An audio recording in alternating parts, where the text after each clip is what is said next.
abuse of power where they will just shut it off and they'll just do what they do and they'll say, "Oops, my camera shut off." Well, no, it doesn't just shut off. Oh, damn. And I know I read a book about that. It's about Malcolm Gladwell. Have you heard of that name before? No. So it was with Malcolm Gladwell, and he was discussing how these body cams and what would actually go into this whole situation. So they were doing more so of how these body cams were doing. What's the word for it? He was just analyzing the footage from these body cams and going in depth of why stuff was happening and like what was triggering it, right? And a lot of it went into how granted body cams were just a small part of it though, but they did discuss it though. But they discussed about the whole history of police and how taking a task force essentially and throwing them in inner city and into an area where poverty and crime are very high and putting these police officers in these situations and with a lot of authority and a lot of ability just to pull anybody over for any reason. They did this in the 60s, I think, in Kansas City, and they found out it actually worked and it decreased crime. But then if they keep a camera on them? No, this was in the 60s. This was just to go. This is not necessarily about body cams anymore. It's just about the type of police work they were doing. So they were doing intensive. But how were they? Sorry, I missed the part where they were keeping. How were they keeping them accountable? Sorry, that's the one part I missed. Oh, I think it was I think I just mentioned that just body cams do keep them accountable though. Okay, but in the 60s, how were they keeping them accountable? Like, how were they knowing that they were? They weren't. No. Okay. Yeah. So there we go. What happened was that? Oh no, they weren't. But what happened though was it had worked in this small area, right? The crime went down, and it kind of did help this area. So what they did is they extrapolated it across the whole USA. But what they forgot to mention though, that these individuals in the first situation were highly trained and highly skilled police officers. So they went through a lot of training processes, so they were very well educated about the whole situation. And then what happened apparently is they extrapolated across this whole area. They kept the intensity, they kept the ability just to pull anybody over for no reason, but they forgot to only get highly trained individuals for those situations. So then it became everyday cops, and then that's apparently what caused the abuse of power. So they're pretty much saying that there's a correlation between lack of training and abuse of power. Yeah, exactly. Like, yeah, essentially right? Essentially. And I think that is true. Mm-hmm. So like what they're saying is, I think it definitely is true. When you put someone who's not familiar with a stressful situation in a stressful situation, I do think that police work is an admirable job, is a job that kind of commands a lot of respect. But on the other hand, I do think that it's the word I'm looking for. It's its own worst nightmare sometimes, because especially in using the states as an example, there's for a lot of good ones. There's bad ones too, and it looks like there's a lot more bad ones right now than there is good ones. But we can only hope that they're trying to fix that. Yeah, and I think that's just one thing that I do think with police officers where I do feel kind of bad for them, because a lot of the times it isn't necessarily the smartest individuals who do become cops, right? Because being a cop does attract, right? And that sucks. And it's great for you that you're going to school for this. Like I believe that's the smart thing to do. And my buddy who's ex-military and he is going into the EPS, he was talking about how he thinks that there should be more training, and that essentially you should almost be required to have like very extensive training before you go into the EPS, like such as military service or schooling. And I'm like, I agree with that. But if you're going to become a police officer, or like, I think there has to be at least more training. Like, let's say you didn't go to school or go into the military, didn't go into a specific program like police studies or police and investigative studies, or take some kind of degree for it, or like you say, go into the military where they kind of teach kind of the same core values and give you the same kind of stressor scenarios and stuff. I think that in that case, for those people, they kind of have to single them out a little bit. And I think they do have to pick up their training quite a lot. Yeah. Because I think that's where they're missing, is I think it's a lot of, it's not just right now it's a weird scenario, at least the way I see it, with some of these cops that have been shown abusing power in both the States and Canada, is that there's a variety of older cops with kind of an old school mindset. Yeah. And there's a lot of new cops, guys who have been on the force for 1 or 2 years and, don't have a partner, don't have someone watching over their backs, or like you say, old school cops with this kind of old school mentality of policing that in today's little society of ours just doesn't fly anymore. And they're struggling to adapt, and they get put in a situation, and what they were taught back then and what they're, when it gets stressful, what they use now is that old school mentality. And like I say, right now it just doesn't fly.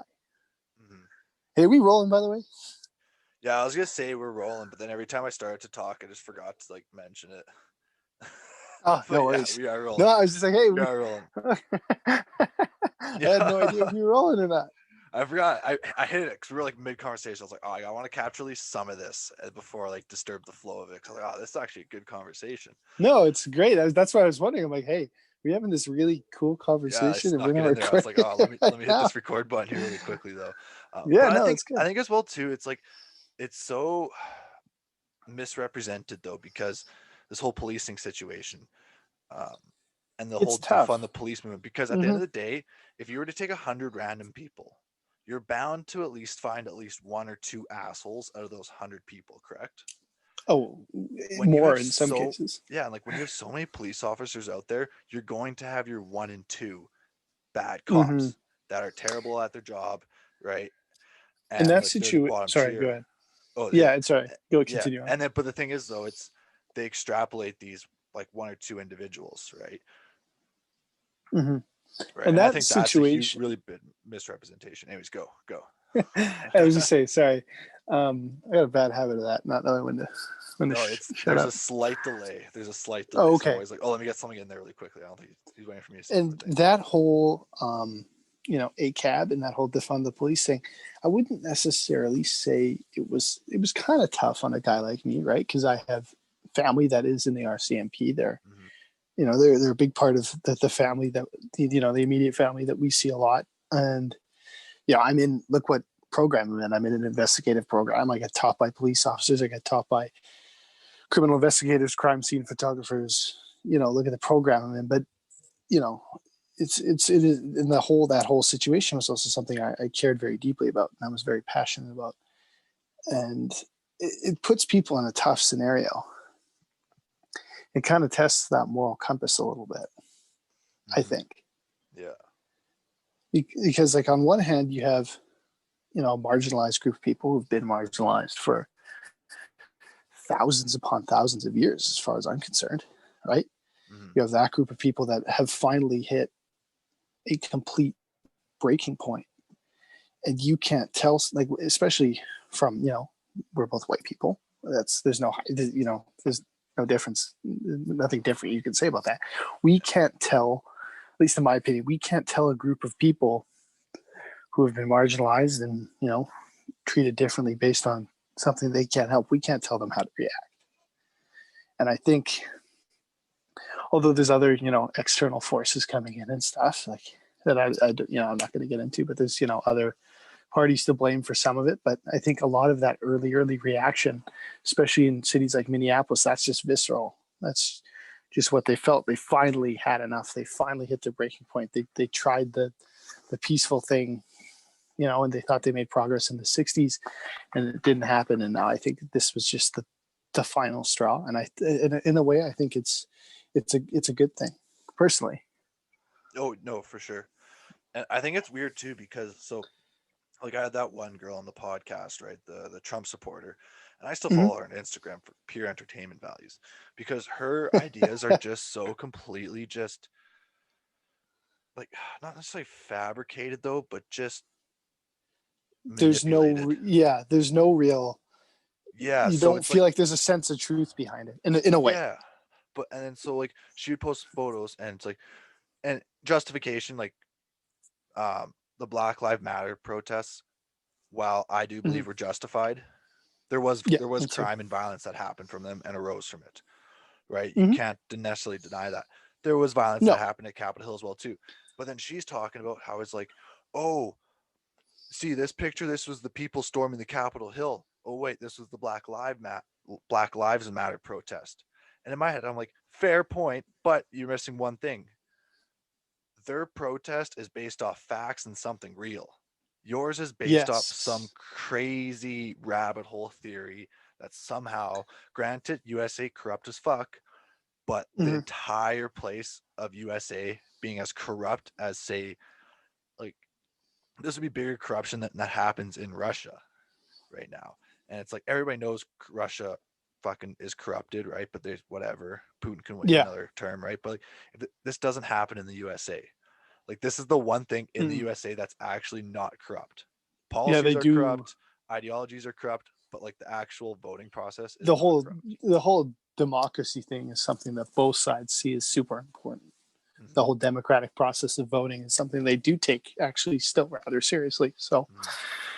Well, and even when you look back and say, it's crazy how they blame. So it's like USA, this lady who had on my mhm. podcast, she literally thinks Joe Biden is like full out socialist, like more left, like more left than Justin Trudeau. And I'm like, are you like fucking kidding me? It's like you're being so manipulated that you think this guy's so left wing that in reality he's still like, he's middle of the pack. He's right wing still. Like when you look at the big political spectrum, like the USA is still on Mhm. the right side of the wing. So it's like, I don't know, man. It's just like we were saying before, it's just so one sided and there's no in between, and that's what's wrong in the USA Mhm. in particular. It's a big gray area, and I definitely find myself on one side of the gray area, which is definitely the left side of it, which is Yeah. just for it's just I think is this because I'm a young guy and I kind of think it's right, and I'm pretty passionate about that kind of stuff. So Mm-hmm. definitely on the left side of the gray area, but I think there's you can't be ignorant of either, of whatever side you're opposing. Still, as dumb as both sides can sometimes be. Yeah, it's like you do have to be open minded. You got to be able to sort out all the bullshit in between. Mm-hmm. That's the hard part. I think that's the hardest part about. And that's why a lot of this, why it's unfortunate, is a lot of these like Trump supporters, a lot of them aren't educated necessarily. And No. like if you are like necessarily a smart individual, you're able to observe both sides of the spectrum regardless of what you're talking about, and then form like a middle where it's like, okay, Yeah, I believe inform your this, own right? opinion. Right, it's critical thinking. And it's like all these people Mm-hmm. who vote for Trump just lack that whole critical thinking aspect. Yeah, and I don't know why that is. I don't know where this kind of came from because there's been obviously a host of Republican presidents before, and it doesn't seem like it was that bad. But then again, I didn't necessarily was around to see them or pay attention to them as Mm-hmm. deeply as I do now. So it's an interesting. It's definitely the right thought, and I think you're 100% right. They lack a certain amount of critical thinking. Mm-hmm. I don't know. I think it's also because it's a bit of it's a social media age and information travels really quick over there, especially on the platforms that they use. So Yeah, and that's all it is now. It's whoever can release the statement the quickest with the mm-hmm. catchiest headline, right? And that's the bullshit Yeah. part about it. But anyways, though, my man, you did this photo book. Yes. Tell me about Yeah. this photo book. What is up with this? Okay. Shout out I'm to my still old mad. address who has it. I was gonna say that I'm still so mad at you for that You because dumb goose, man. no, I didn't do anything, man. Yeah, I forgot to You mention I didn't. moved across the city. Yeah, like here I was. I dropped some off in Spruce Grove. I dropped some off downtown to people who bought them, and one of my final spots of the day was you that I needed to drop off at. And I was like, hey, like I'm coming to drop off today. Like, is that all good? And keep in mind that you've never told me that you moved. You never told me you had a new address. And you're like, yeah, all good. And I was like, sweet. Go down to it. I'm like, hey, like photo books in the mail, like I just call it a magazine for sake of simplicity. Simplicity. Yeah. Like magazines in the mailbox, man.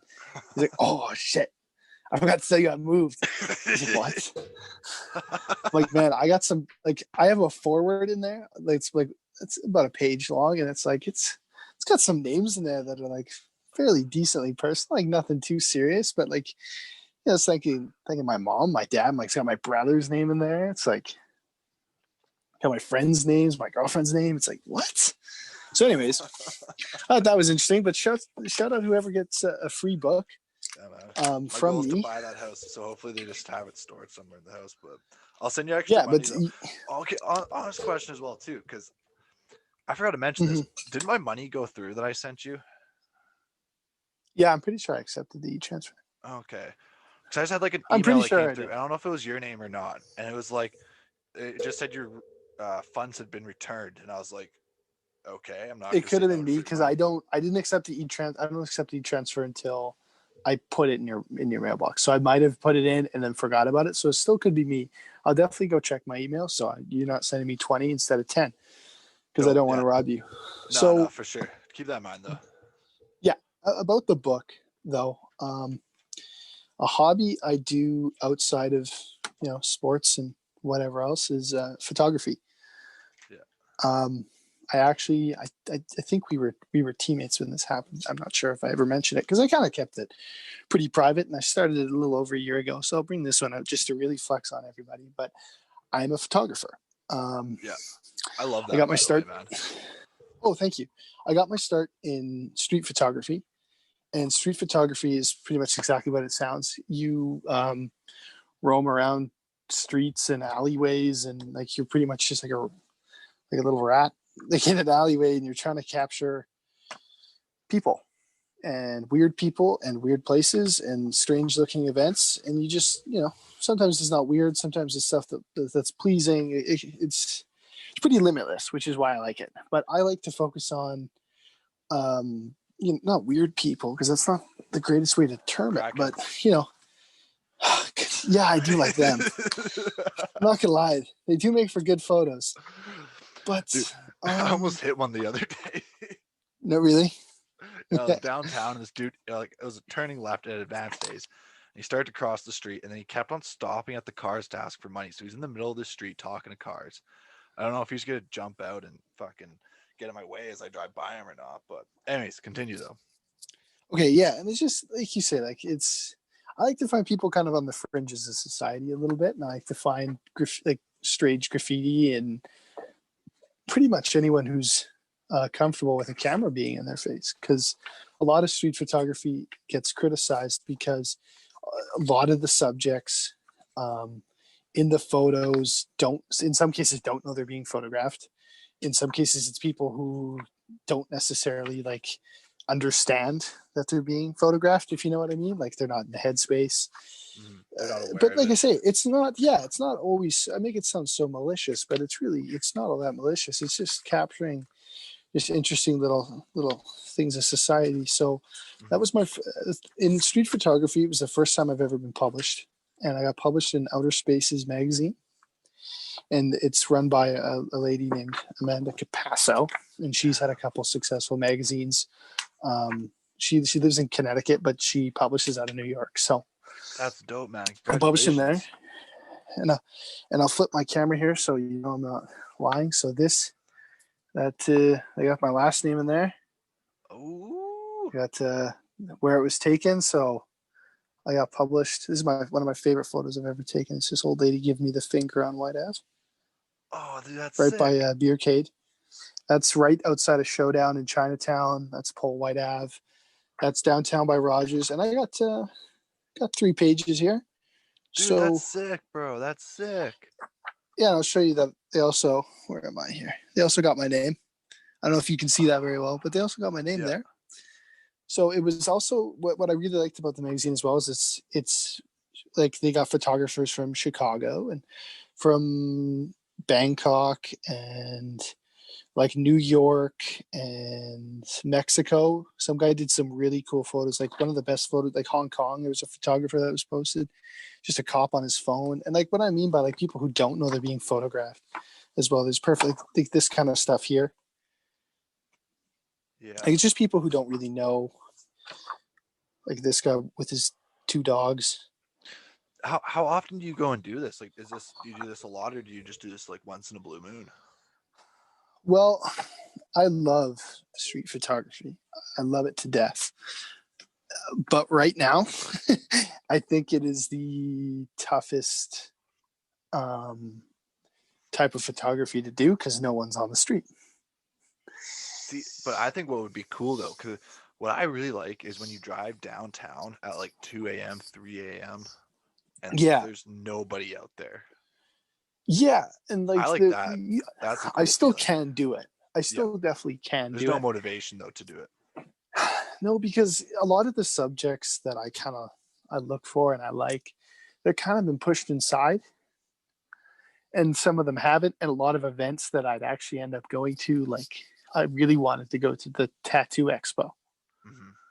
I think you can find some really cool people with a lot of cool stories. Yeah. At Tattoo Cool artwork Expo. on their bodies. Yeah, and like they'd be really, and also it's a bunch of people that are willingly showing their stuff off, anyways. Mm-hmm. So it doubles for me as, it really doubles for me. It's people willing to show it off, that want to show it off, are there at an expo to show it off. So all I am is a guy with a camera. I'm just a sponge, right? Like a fly in the wall. Win-win situation.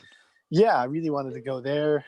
I really wanted to go to car rallies and try and get like these photos with the smoke coming off the tires as close as I could get without being like hit by a car, obviously.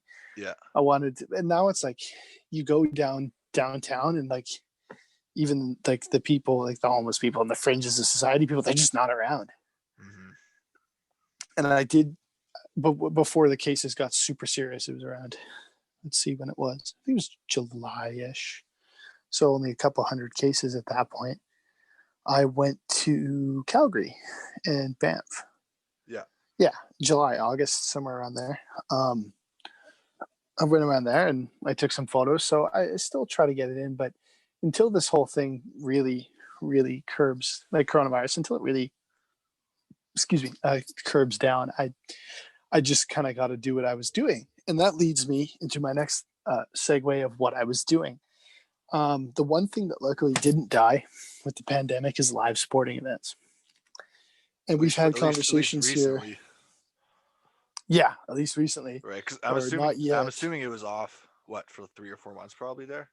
Yeah, for a little bit. At least maybe they didn't die, but they they kind of went into a coma, I guess you could say. Yeah. They kind of ceased for a little bit, except, your major sporting organizations, but, local stuff definitely died for a little bit. Mm-hmm. But something that didn't die is pro wrestling. And we've had talks about pro wrestling on this podcast before where I've bored every single person to tears and pretty much made myself like the ugliest sounding geek of all time. But you're the cutest. You can't hold me back. That's the only thing, is that I'm stupid, stubborn, and I'm persistent. You're a loose cannon. I actually, I'm really not going to stop geeking out about it. Dude, no matter what you call me. To have you on the podcast, man. Yeah, I geek out about things. I don't care what you call me. I don't care what you think of me. It's what I like. Dude, man, so you're who you are. Mm-hmm, and I'm not changing for nobody, man. I'm going to be a pro wrestling geek, photographer, football fan. Could talk anything, But what I did was I basically shot my shot with a pro wrestling company out of Edmonton. I kind of lied about who I was and not who I was, but my photo experience. Yeah. I hope none of these guys hear this or they're going to kill me. But to the founder, white lies. Yeah, and that's all it was. I didn't say anything that made me sound like I was some WWE photographer or nothing. I was just like, hey, I think I said I was a photography student at McEwen, but didn't change anything else. Best way to get interviews on stuff. Student. Mm-hmm. That's what I said. And I've told people on the street I'm a photography student. Yeah. I'm like, hey, I'm a photography student. I need people for this project or whatever. And now people are 30 years later. Yeah, still a student. Yeah, I'll be like 40. I'm a photography student.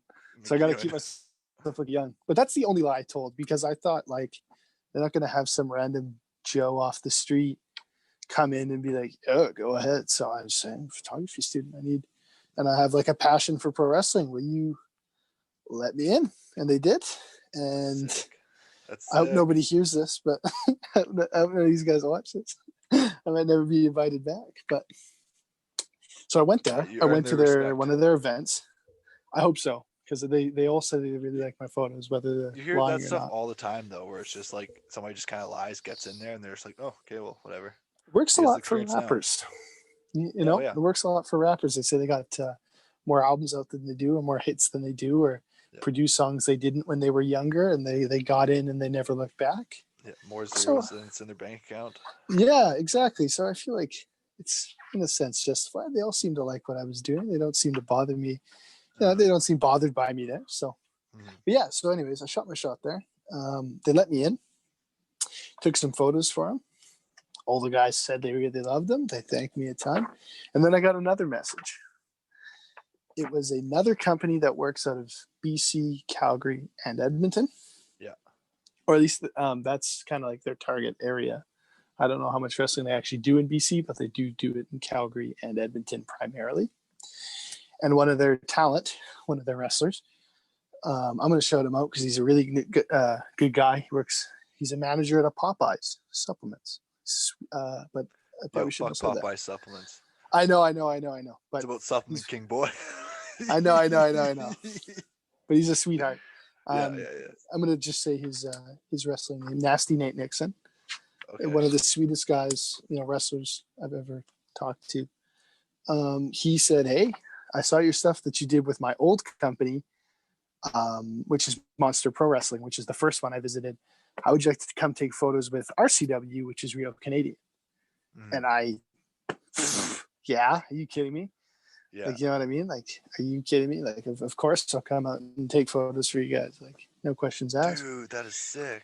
And so I did, and I spent some months with out at their shows and stuff, and I compiled this, which is my self-published. I'll flip the camera so you get a better look. But as my self-published book about my time spent with Canadian indie wrestling. So it's totally done by me. All the photos are me. Oh my god! All the editing on the photos is me, and all it is a forward.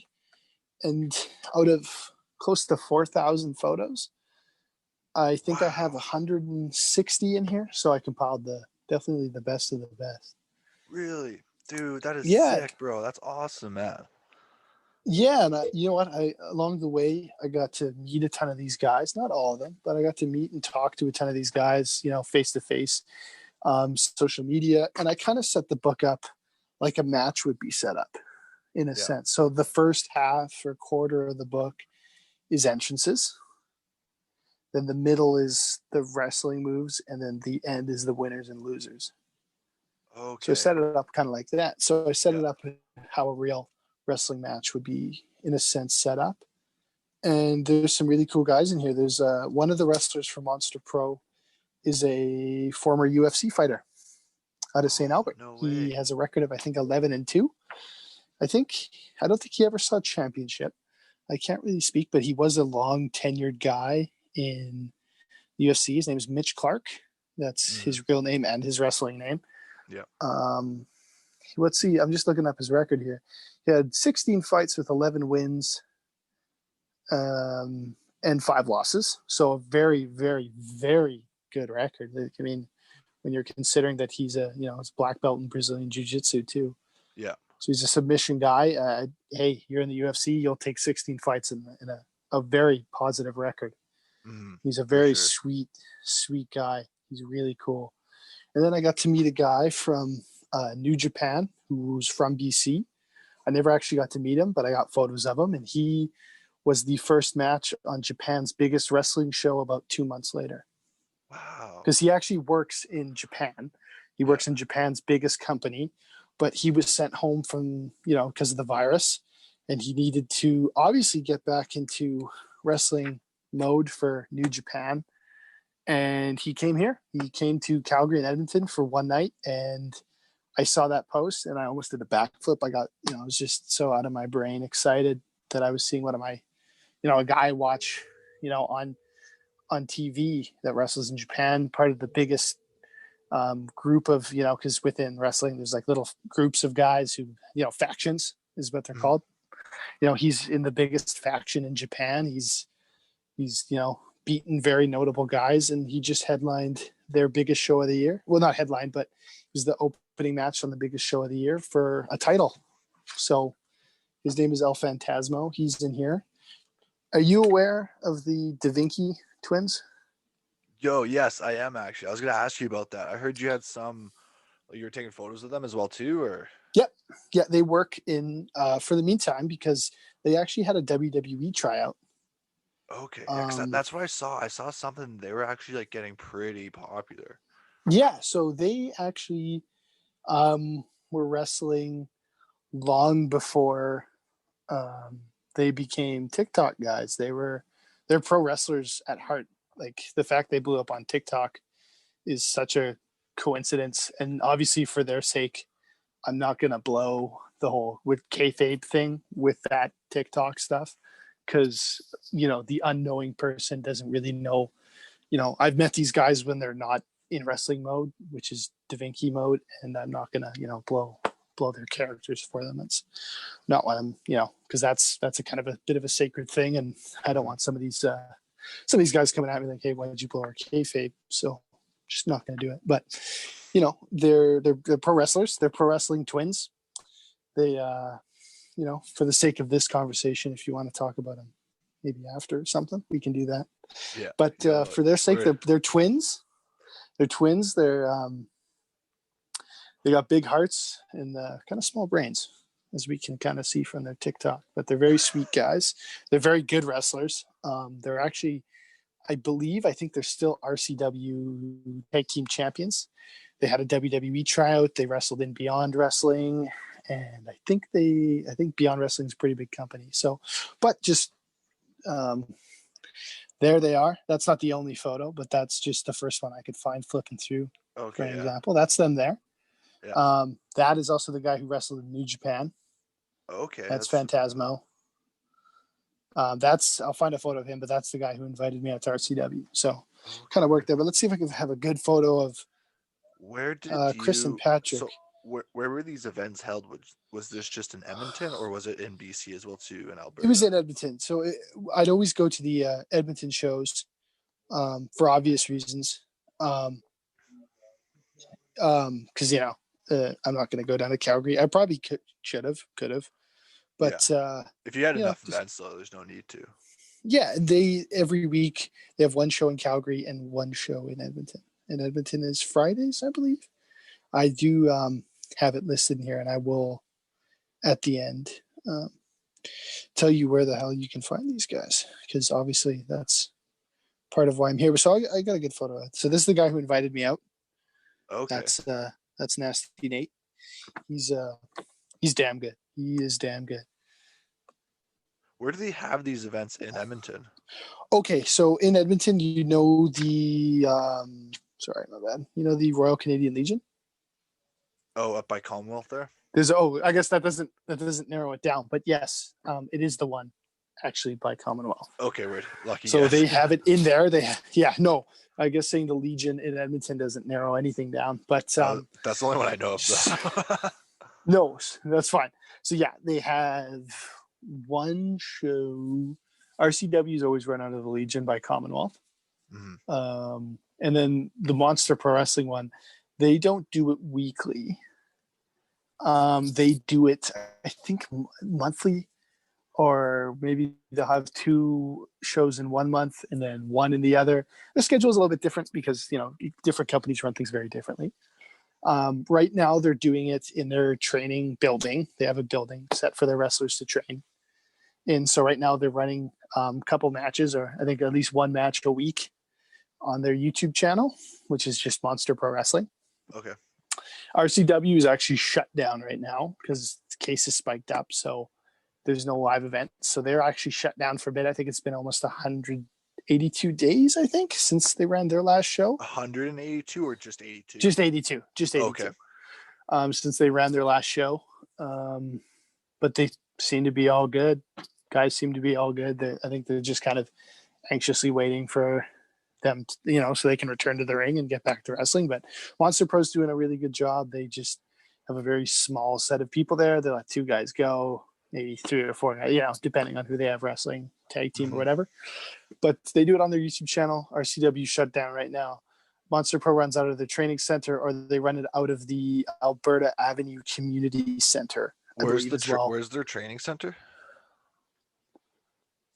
I don't know. I've actually never been there. I've been meaning to reach out to at least one of the boys, or I have the actual number of the guy who runs Monster Pro. I've been meaning to text him and say, hey, if you need a photographer for these shows that they're running, at their training center, or whatever, just let me know, and let me know when it is when you're filming, and I'll take photos for some of the guys there. Oh, weird. So I'm sure they'd like photos right now. A lot of these small time guys kind of rely on photos and rely on videos and, YouTube, and especially like Social you media. want to talk about two guys who, social media as a way to reach out to have other companies find them. So they love I'll give them one thing. They always know where the camera is. They always, had when they have photographers around. I'm not the only guy in Edmonton who does wrestling photos, but I just so happen to kind of combine two passions and jump into a totally different world. Because before I did wrestling photography, I'd never done sports photography before. Yeah. As much as I love sports, basketball, football, anything. Except I hockey. feel like it's the hardest type of photography, sports. Yeah, it is. If let's just say you work for the Edmonton Journal, right? And they say, hey, indie wrestling in Edmonton's getting really big. We want to send you down there and, take a couple photos. And you were just completely thrown into that world. I think that would be stupid hard. Yeah. But I kind of have a bit of an edge, and not over other photographers, because there's two other guys that do photos, and I'll shout them out because they're really good guys. A Smiling Moose Media on Instagram. He does a lot of portraits, but he also does events. That's his Instagram. It's smiling_moose_media. He does really, really good portraits, and he takes some really, really good photos at the events. And then there's, oh my God, what's his name? You have to excuse me for a minute. What? I forget his name now. I know.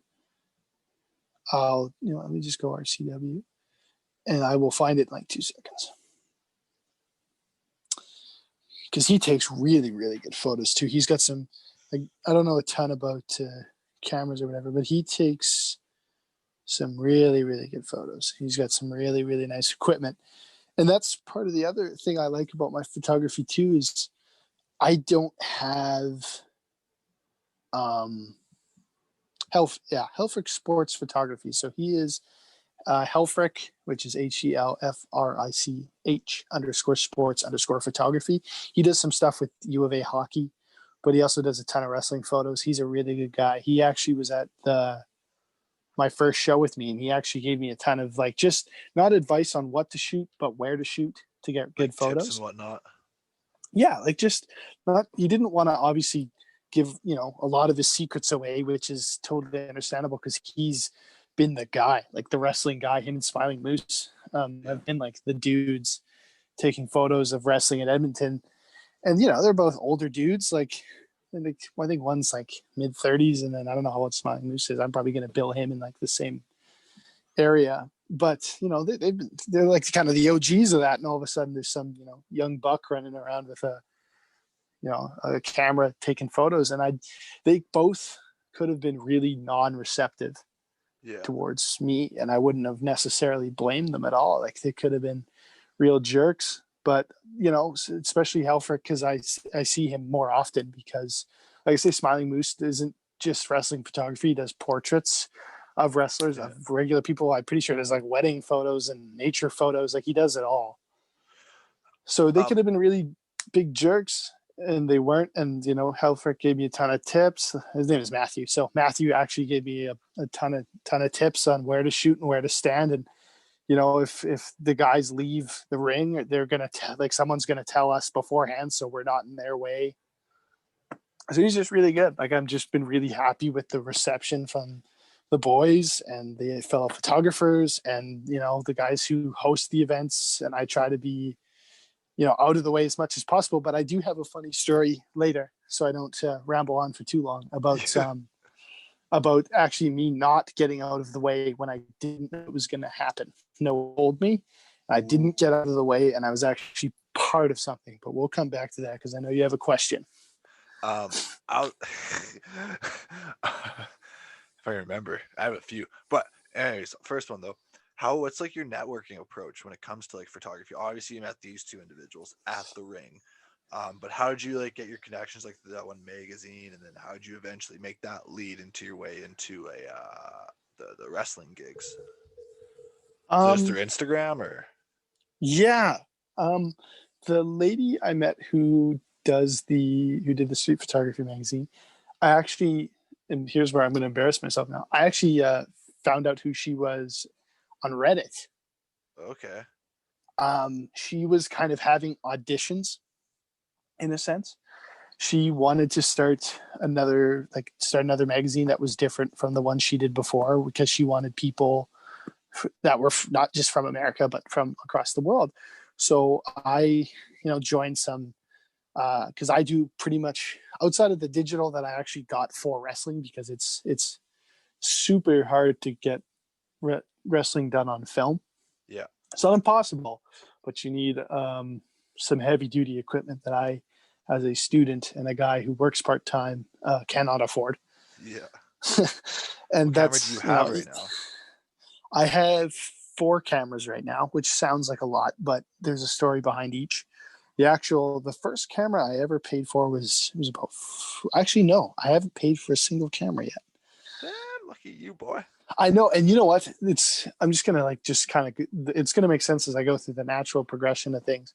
I started off on disposables Okay. because I love the look of film. I shoot all my street stuff on film. I like the way it looks. I can deal with the BS that comes with loading and unloading. There's like an I just authentic enjoy part it. of it. It's part of it's like the hipster me, where it's like Yeah. old school is best or whatever. Yeah. I know what But you I mean. just kind of I always like the look.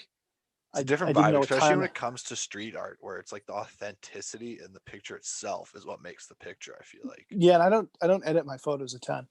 Okay, I yeah. don't go on Photoshop to edit my photos. I kind of like it, kind of raw in how it is, and that might sound lazy or it might sound like I don't know what I'm doing, but I just don't like. I sometimes find editing can kind of take away from the photo. Mm, Where you if you have a good photo on your hands, you don't need to edit it a ton. You maybe need to, like for me on wrestling stuff. Not every photo is perfect because, especially with RCW and that Legion, depending on where they are, the light changes a ton. It's very dimly lit in there, so I have to run a really high shutter speed, a high ISO speed, yeah. so I don't get a bunch of motion blur. And depending on where they are, the ISO changes literally by the second. And my camera, although really, really good, sometimes struggles with ISO speed. So when I get a good photo, I will just kind of change the lighting. I'll darken a few things. I'll take some shadows out, but I really won't change it because I think if you have a really, really good photo on your hands, you don't need to edit it a ton. You might have to, like I say, change lighting, but how good's your photo if you have to change like 90% of it through editing? Well, and I think a lot of that I just don't goes think you, through like just having an authentic photo, right? And that's one like reason social media sucks, because it's always the mm-hmm, best picture at the best angle, with the best lighting, with the best filter. It's always the best that ends mm-hmm, up on Instagram. And yeah, like myself, super guilty of it. But like at the end of the yeah. day, like And it's not authentic, you know? yeah, and that's my thing is I'm not knocking anyone who takes photos and edits them because there's a lot of these guys that do get published or get famous in whatever respect, they do edit their photos. There's a lot of photos that have been made better by editing, and they have a good photo and editing takes it to a new level. But Mm-hmm. my street photography stuff is not edited at all. I don't edit my street photography No. stuff because I don't want to take away from what you're seeing. I feel like if I edited stuff or tried to hide stuff or made stuff look better, it's kind of taking away from what I actually saw. And I get that sounds like really artsy and pretentious, but I just don't like to take away from stuff that I see, No, if that makes any sense. I totally agree with you on that. Like, yeah, it's just like, and that's one thing I've started to do as well too, because I have my S10, and the S10 is really good at actually like Mm-hmm. capturing nature and like landscape photos. Yeah. So I've really started to enjoy taking photos on my S10 because of that. Yeah. And say I'll take 20 photos or so. Out of those 20 photos, I'll get like one or two good ones where I'll look at them and be like, okay, Damn. that wasn't even edited, right? Like Mm-hmm. like that recent one I posted on my Instagram. It was of Right. Sedona when we were going on a hike. That one was not edited. like just from and the like natural light that came in there. if you edit that, sorry, I was just like saying, and if you edit a photo like that one you had in Sedona, I feel like if you edit that and you change something like shadowing or lighting to make it look like prettier or whatever, like kind of a word I'm looking for, it's like people can tell.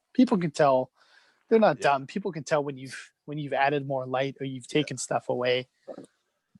And like, I only edit my wrestling photos lighting, like I say, because sometimes like there's a lot of shadow and a lot of like dark spots that need to be a little bit lighter, but I'm not changing a ton of stuff. It's really minor changes that I do either literally from the Photos app on Apple, or if it's like one that I know once I edit it will like really tell a cool story or I know will be really good. I'll look at it and go, okay, then I'll go take it to like the Lightroom app on my phone, which does basically the same thing. It's just got a little more options. Yeah.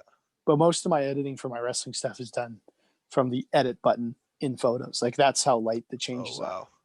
I'm really not going to Adobe and changing too much unless I know it's a really good photo. Yeah.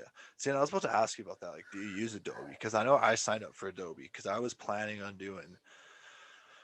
I was gonna do some like when I was coming out with I was thinking about coming out with clothing, which I will eventually at some point with my podcast. But I was thinking about doing it during the lockdown, and I was getting the Adobe, like Photoshop and like all that whole package that you get with Adobe, and I was gonna do that. So I had a chance to kind of make these t-shirts and whatnot, but then it was like a $25 a month subscription. And then I was like $12 for students. And I was like, okay, I'm not taking this seriously right now enough to like pay for it. I'm like, yeah, down the road, I know it's there. And when I want to jump into this, I will, but like, I'm not willing to pay for it though. And that's what I hate about Adobe was they have a subscription base. Yeah. Yeah. And be careful with Adobe because as I learned, my laptop, like I thought I'd get it too because I thought, oh, like early on, it's like, well, because I didn't really know what I was doing with sports photography and wrestling. I was like, oh yeah, I'll get Adobe. Like, sure. It might just be good just to have. You never know.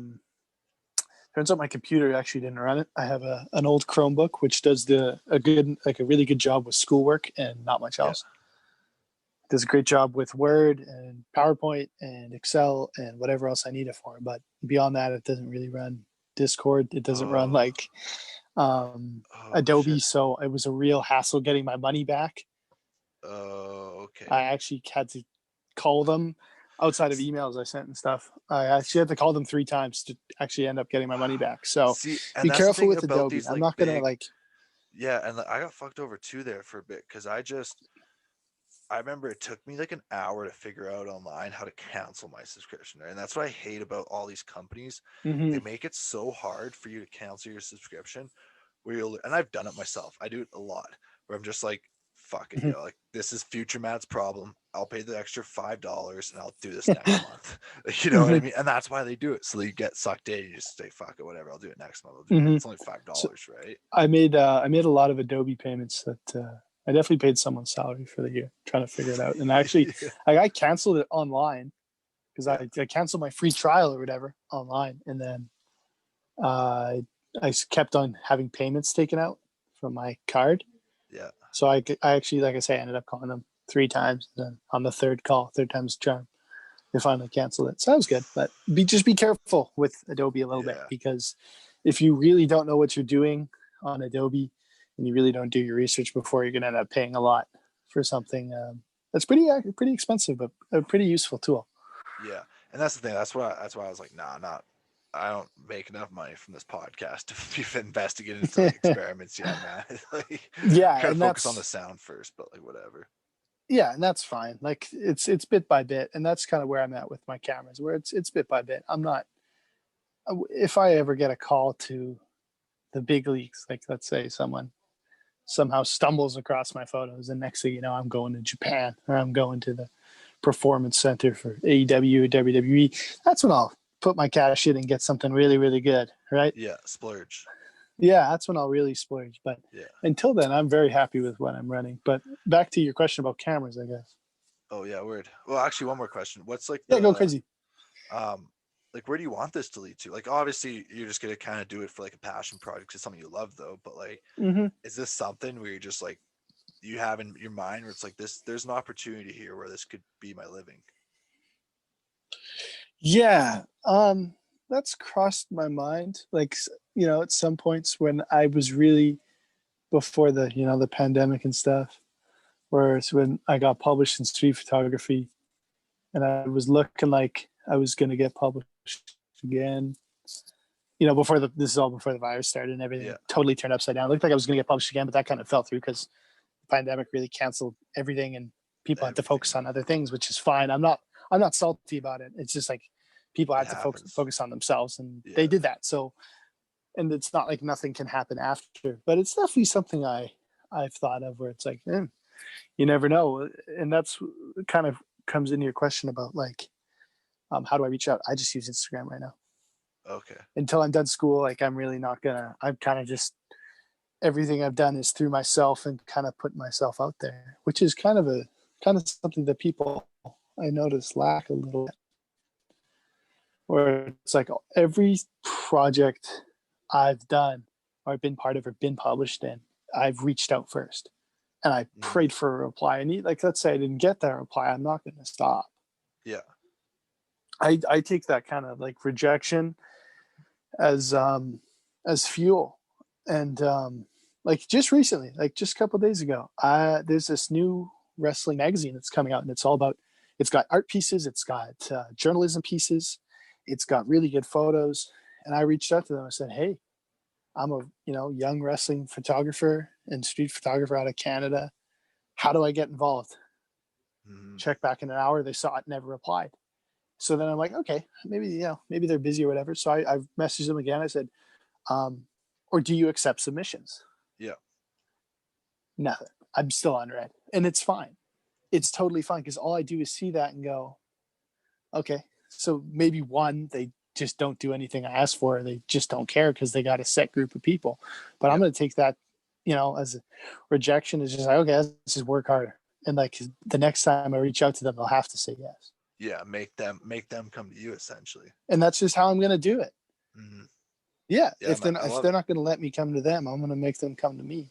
It's the same way with street photography. Like if you're a street photographer, and a lot of street photography magazines do stuff by submission, and they have hundreds of people just like me that have been published in works before and reach out and they get a no or, thanks for coming, but we got other people. It's just take that and just honestly, like just use that as fuel, just throw it onto your fire and don't let that kind of stuff drag you down, because once you think that you're not good enough, you're just that fire's gonna die out, and there's just no point, because you can have all the talent in the world, and especially with photography, one person will see your photos and think that's really cool, then another eye will see and go, oh, it's kind of boring. So it's photography is art, and art is subjective. Yeah. Right. So art's in the beauty's in the beholder of the eyes, or something like that. Exactly. The eyes the beholder. Yeah. Yeah, exactly. So it's like, don't, I'm going to self-publish myself. My book, I'm going to brag for a second. My book's sold out. The only copy that's left goes to you. That's the because most you're valuable the only copy. Person, it is, because yours is the only one. I messed up. I got another copy for you. And now it's actually just got to go to you. And that's the last copy of my book. So I did a limited run of 30. I didn't realize that 30 is actually a lot of people for a guy with 400 followers on Instagram. Like when you think about it, like 30 people that some I know, some I don't know. Like I did some deliveries to people I'd never heard of before. Yeah. Just through word of mouth. So it was like really cool. Oh, hi, Tuco. Hold on. Is this your dog? Let me see your dog. Yeah. Come here, Tuco. Hold on. We'll pause for the cause. Come here. Hello. Oh my god. Bud. It is so cute. Hey. Boy. Hi. Oh my gosh. How small is he? He's tiny. He's a little guy. Oh, Tuco, get out of here, man. We're in the middle of it is so cute. Come here, buddy. Oh. Get out of here. Let go of my sock, man. You're killing me. Oh my gosh, where'd you get him? Yes, I did. Bro, we got it from a breeder. No, it's fine, Mama. Oh my gosh, Goodbye, he's so adorable. Thanks for coming to say hi, buddy. Oh my gosh, dude, So I that just dog nudged is my so dog. cute. Oh my Yeah. gosh. I actually like that because like I'm gonna point out with my podcast where it's like I love talking to the homies. Like, I love talking to you. Like I just had Kutsi on last night. That podcast going up. Kudzi's brand. You know what? I'm mad at Kudzi. Why? Like, you know, not mad, but you know what I mean? Like, Nah, because fuck early on in photography, before I've been published or whatever, you know, as I was a young man just looking for someone who would just pay any sort of attention to me. Hi, Tuco. We're back. We're back with him in here. Doggo. Oh, you smelling the textbooks? Get out of here. Come on, man. We're crashing my interview again. Get out of here. Cute. Come on, buddy. Come on. Oh, no. Come on. Cute. Let's go. Tuco. What's his name? Is his name Tuco. Hugo? Or Tuco. with a T? Tuco. Yeah. Get out of here. Get out of here. Come on. Get out of here. Get out of here. Get out of here. Come on. Get out of here, buddy. Okay. Start. Sorry. That's so cute. That's the cutest interruption ever. Oh, dude, it's all good. Anything Not off even the mad. dome, man. So yeah, but I was like kind of scraping for a job just so I could put on my Instagram, so it looked like I was like he semi-noticed. Reached out to Kudzi, I'm like, hey, let me do some brand photos for you. Let's get some people in some t-shirts. Let me take some photos for you. He's like, yeah, bro, I got you. Of course. Nope. Never heard of anything. Okay, Kudzi gave me the cold shoulder, man. I'll do this with you though. Whenever I need the photo shoot done, I'm coming to you, man. Yeah, do it. Kudzi won't. Yeah, fuck Kudzi, bro. But yeah, though, it's like I love having like the boys on and whatnot. I love dicking around and shit, but like I'm at a point now too where it's like, okay, I need to start expanding, right? So this last week, actually, I've started to like send out the DMs, and I've had one response. From who? Or can we not say? Undiscussed. I don't want to jinx it, honestly. I don't want to jinx it. No, that's fair. I won't jinx it either for you then. So it's like, and now like I'm like Grant, I probably sent out like 6, I think. Few of them read it. If you ever want, didn't read them, but what? If you ever want some people, I guarantee there's some wrestlers that would love to be on a podcast with some following. Dude, I have some notes. I could throw you some ads. Talking about people, I was just like, oh, you make can probably sure you go back to these. So I'm gonna hit you up afterwards, and I'll send me some like Instagrams and stuff. Yeah, we'll like, talk after when the recording stops, and I will. Yeah, we'll talk when the recording stops, and I'll send something like that. You know what I mean? I'll give you the ads because I guarantee some of these boys, especially some guys that are off the top of my head, like would love to be on a podcast and just talk shop. But it would be really cool if you could get them in to do their character. Ooh, so they don't talk as like, you know what I mean? So they don't talk as like, whatever, Joe. Like, yeah, whatever. Like who they really are. You know, they come in as they're wrestling. Yeah. That'd be sick. Wouldn't that be cool? That'd be sick. Have a full talk in kayfabe. I think that'd be cool. I'd listen to that, but that's just me. Yeah, you're a nerd. Sorry. So you sent out DMs? Yeah, I sent out some DMs though, but I was gonna ask that the Undertaker podcast. I'm about halfway through it on the Joe Rogan one. They're just getting into some good stories though. But what was that other podcast you were talking about? Okay. Let's talk about Jake the Snake. And little thing about Jake the Snake, which I was going to tell you, but I didn't want to come off super nerdy, was he was a wrestler in the 80s, and he was one of the top bad guys in WWE for a very, very long time. Yeah. His gimmick was, he wasn't this like a wild man, but he had a big thing where he'd carry a 18-foot python or a cobra in a bag. Mm-hmm. And he'd put that bag down by the ring, and he'd wrestle, and when he'd win, he'd put the snake on people. Ooh, and let the snake crawl all over them. Yeah. And his most famous moment as that character was he tied Macho Man in the ropes, like Macho Man Randy Savage. Yeah. And he let a devenomized cobra bite him on the bicep for real.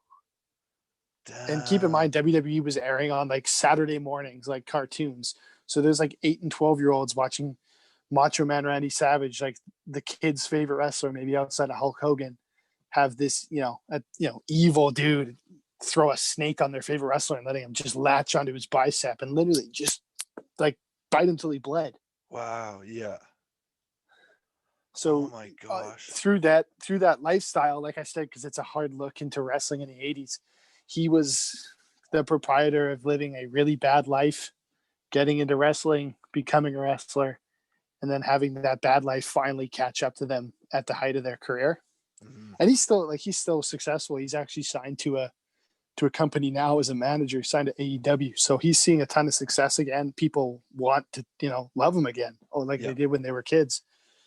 So, but he was huge into drugs and alcohol and pills and, and it led him down. He pretty much should have died like 9 or 10 times. See, and that was just the whole WWE culture though. Yeah. Like that was the thing. That's how they got by. Steroids, coke. They lived a shitty, hard life to do that job. Oh, dude, that job, the wrestling job still to this day.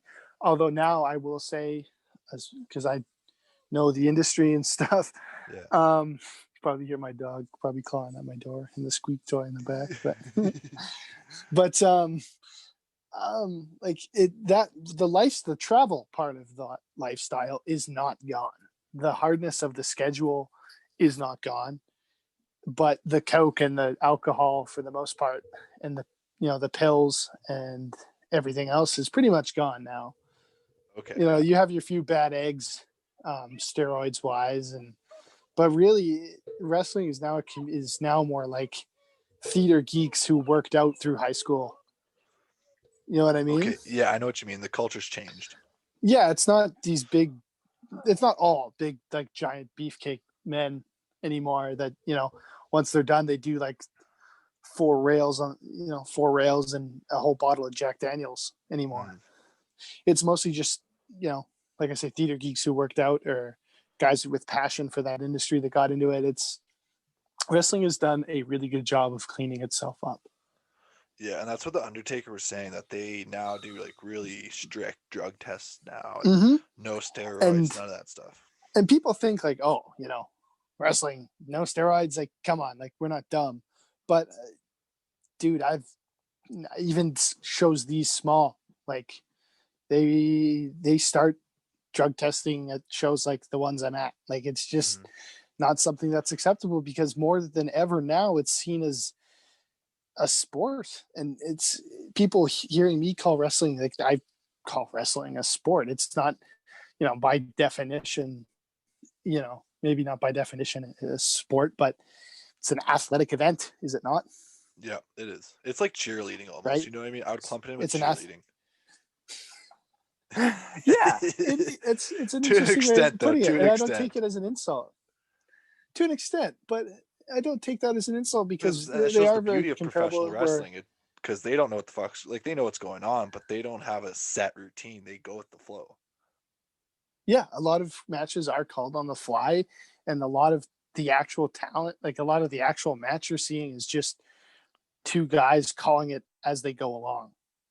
And they'll have maybe a pre-rehearsed finish and ending, but everything through the middle is just on the fly, which makes it really cool. And sometimes you can tell where stuff in the middle is stuff they've planned, but a lot of the stuff is called on the fly. But yeah, comparing it to cheerleading isn't necessarily negative because it's athletic.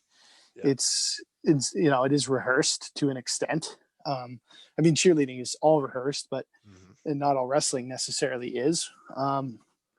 But yeah, no, it's an athletic event. It's rehearsed. It's in front of a live audience. It's having trouble being considered a sport, even though I kind of see it as a sport. But it's a decent comparison if you take away the violence. Yeah, and that's one thing I really don't see that as a negative comparison, because I think. Well, do you watch like WWE anymore, or do you just watch the Japanese wrestling? No, I feel like WWE kind of like sold out watch its identity. You know what I mean? Well, I think we talked about this a little bit on the last boring podcast I was on, where we talked a lot of wrestling, or pretty much exclusively wrestling. I don't watch WWE anymore. I follow it. I know who's there, and I kind of know what's going on because I'm just a fan. You know what I mean? Like I'm just a fan of wrestling, but I don't tune in anymore like I did when I was a lot younger.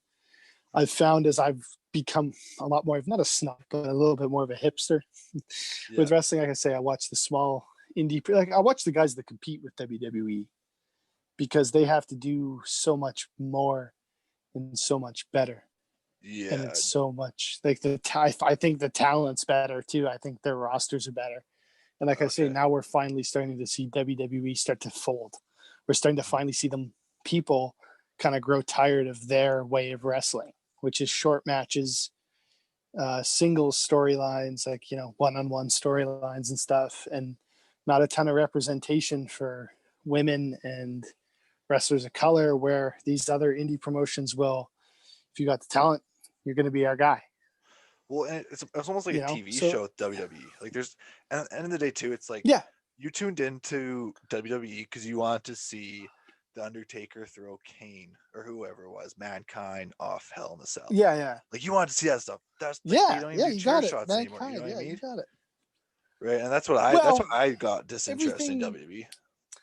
The only reason chair shots changed, because I presume you're talking about the craziness of the Attitude Era in wrestling, where it was boobs and chair shots and liquor and swearing and a lot of stuff that you can't get away with now on TV, which is a lot that has to do with the evolution of people and TV and especially concussions, where that kind of chair shot and stuff has changed mostly because of concussion protocol. And if you're going to do a chair shot to the head, the real rule is get your hands up. Where in the Attitude Era, it was, you're going to take a chair shot? Yeah, your hands are going to be down. You're just going to eat the damn thing. Yeah, and then you're going to cut yourself out. You want to do a chair spot? Like, yeah, you blade. Yeah, you show color. You blade. But it's like, you want to do a chair shot? Okay, put your hands down. Let's see how hard I can swing this thing.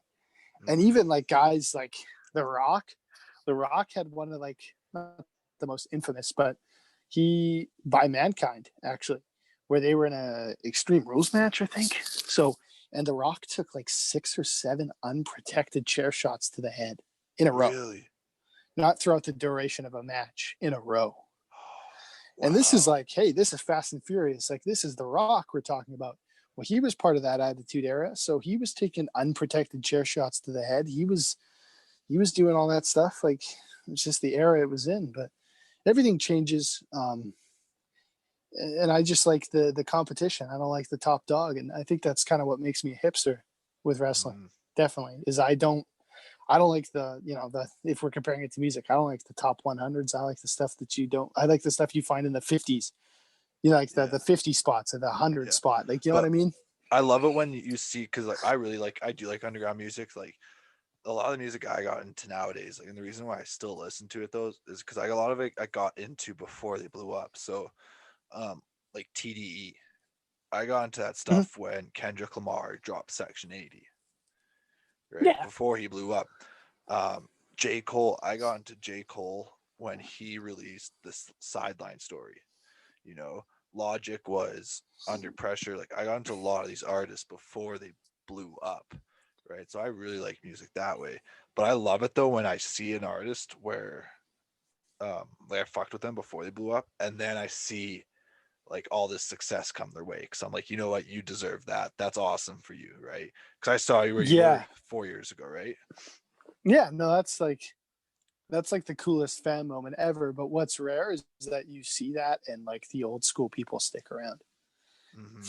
At least that's what I notice is like, you'll have an artist that'll blow up, and you'll see, because of this newfound success, that you find we want the old whoever back. We want the old Kendrick. We want the old Cole. We want the whatever. We want whoever, whatever. We want the old back. That's just nostalgic. And then in 5 years, though, they're going to want the old back still. 5 years, which is where we're getting right now. Yeah, well, nothing. Even if they drop if they can drop an album like the old, their old selves, and it still won't be their old selves because you didn't discover it halfway through. You know what I mean? Like, yeah, I know what you mean. It's weird. It's really weird. One artist I want to ask you about, I think we've talked to him before, Kid Cudi. Did you listen to his new album?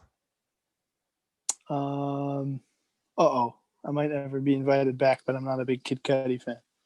What? We definitely did not talk about this then. No, we haven't. Oh, I think we talked about Kanye, but let me get this straight.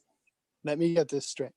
Yeah. I don't like Kid Cudi. I don't like him a ton. Don't get me wrong. There's some songs that I have in my playlists that are, one of my playlists that I have Kid Cudi on my playlists. Yeah. Especially like one of them. I can't remember which one, but I have a lot of them on one playlist. I respect the hell out of Kid Cudi because he talks a lot about a lot of stuff that's close to home for me. Yeah. Without getting into too crazy detail, but he talks about a lot of stuff that's pretty close to home, and he does it in a really cool experimental way that's very unique to himself.